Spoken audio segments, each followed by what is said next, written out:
Isn't it crazy how just one single moment can flip the entire course of a sports game? Well, what we're about to dive into didn't just change the outcome of a hockey match, it permanently changed history in the sports world.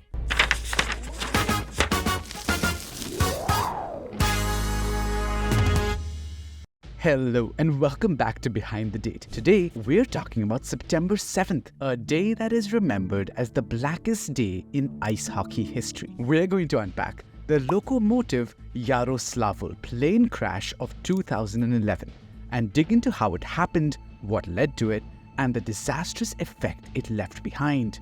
But before we jump into the video, smash that like button.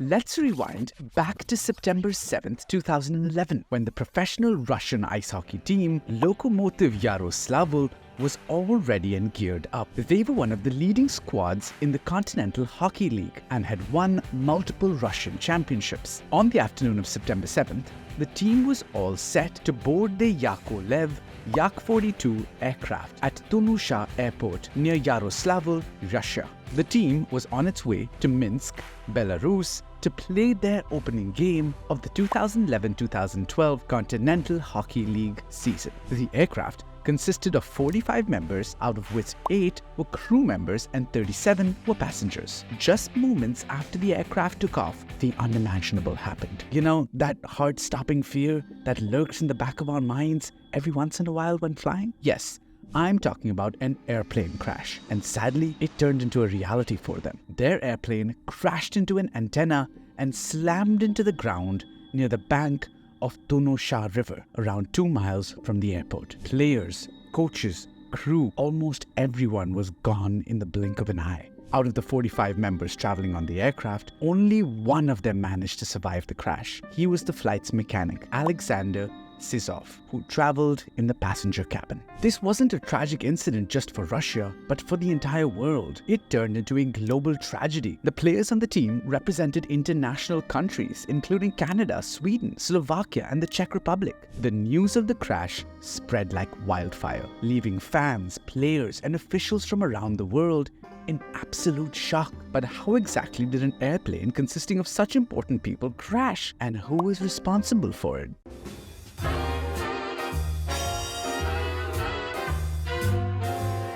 Let's rewind back to a few minutes right before the air crash. The Yakovlev Yak-42 aircraft is just about to take off. The engines roar to life and the plane starts speeding down the runway. But what the pilot does not realize is that the parking brake of the plane is still on, so the plane couldn't accelerate properly. I mean, a person with zero airplane knowledge would also know that if we're trying to increase the speed of a vehicle, the brakes shouldn't be on.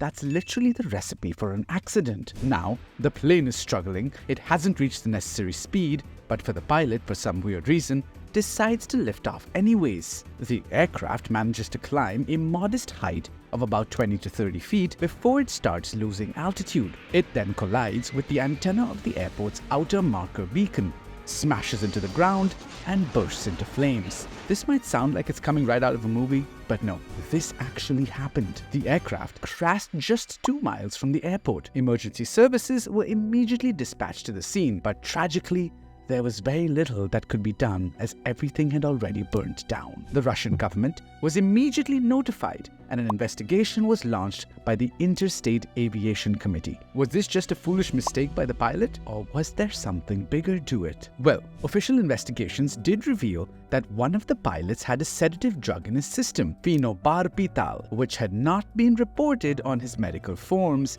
and could have possibly affected his cognitive functions. Now that seems a bit fishy. However, the investigation did not definitively conclude that this was a contributing factor to the crash.